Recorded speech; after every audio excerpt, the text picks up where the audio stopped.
सैन्यातील पतीच्या निधनानंतर लेफ्टनंट बनलेल्या प्रियांकाची गावकऱ्यांनी काढली मिरवणूक।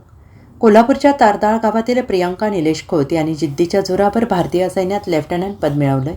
जिल्ह्याचे नाव देशपातळीवर उंचावलेलं आहे। 2022मध्ये त्यांचे पती निलेश खोत भारतीय सैन्यात जवान म्हणून कार्यरत असताना हृदयविकाराने मृत्युमुखी पडले। त्यांच्या निधनानंतर सैन्यात दाखल होण्याचा निर्धार केलेल्या प्रियांकाने चेन्नईतील ऑफिसर्स ट्रेनिंग अकॅडमीमध्ये प्रशिक्षण पूर्ण करून पासिंग आउट परेडमध्ये सहभाग घेतला। गावात परतल्यावर पारंपरिक वाद्यांच्या गजरात स्वागत करत गावकऱ्यांनी त्यांचा सत्कार केला। यावेळी आर्मी हे केवळ प्रोफेशन नाही तर जीवनाचा मार्ग आहे असं सांगत त्यांनी महिलांना आणि मुलींना आपल्या स्वप्नांचा पाठपुरावा करण्याचे आवाहन केले। तर वैयक्तिक दुःखावर मात करून मिळवलेलं त्यांचं यश संपूर्ण कोल्हापूरसह महाराष्ट्रासाठी प्रेरणादायी ठरलं आहे। 4:30 मला बोलवण्यात आलं की चला तुमची सत्कार करण्यात आला आणि मी जेव्हा लोकांना बघितले, बापरे इतक्यात एवढी लोक जमा झाली। दादाला म्हणत होते बापरे किती लोक आले म्हणून। आणि आता थोडक्यात माझा प्रवास सांगायचा म्हटलं तर 11 महिन्या म्हणून फक्त येस सर म्हणायचं असते। त्यामुळे मला बोलण्याची सवय पूर्ण कमी झाली आहे। बिकॉज आर्मी हे असंच आहे की त्याच्यावरच चाललेलं आहे।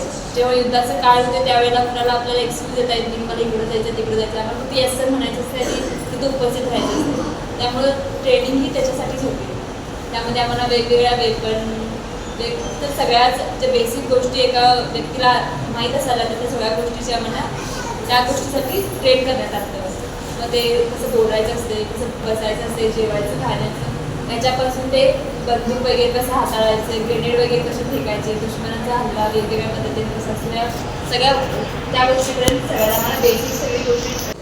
खरंच आज आमच्या गावाला अभिमानाचा दिवस आहे, कारण आमच्या गावातल्या सून प्रियंका निलेश खोत यांची लेफ्टनंटपदी निवड झाल्याबद्दल बरोबर गावकऱ्यांचं आज मानानं उंचवलेलं आहे। त्यांचे पती निलेश खोत हे शहीद झाल्यानंतर अत्यंत जिद्दीने त्यांनी परिश्रम घेऊन स्वतःला त्यात वाहून देऊन जे पद उपलब्ध करून घेतलं त्याबद्दल खरोखर गावाच्या वतीने खरोखर त्यांचं कौतुक करावं तेवढं थोडं आहे। असंच या गावाचं नाव त्यांनी नावलौकिक वाढवत राहावं अशी आमची शिरकाई चरणी प्रार्थना आहे।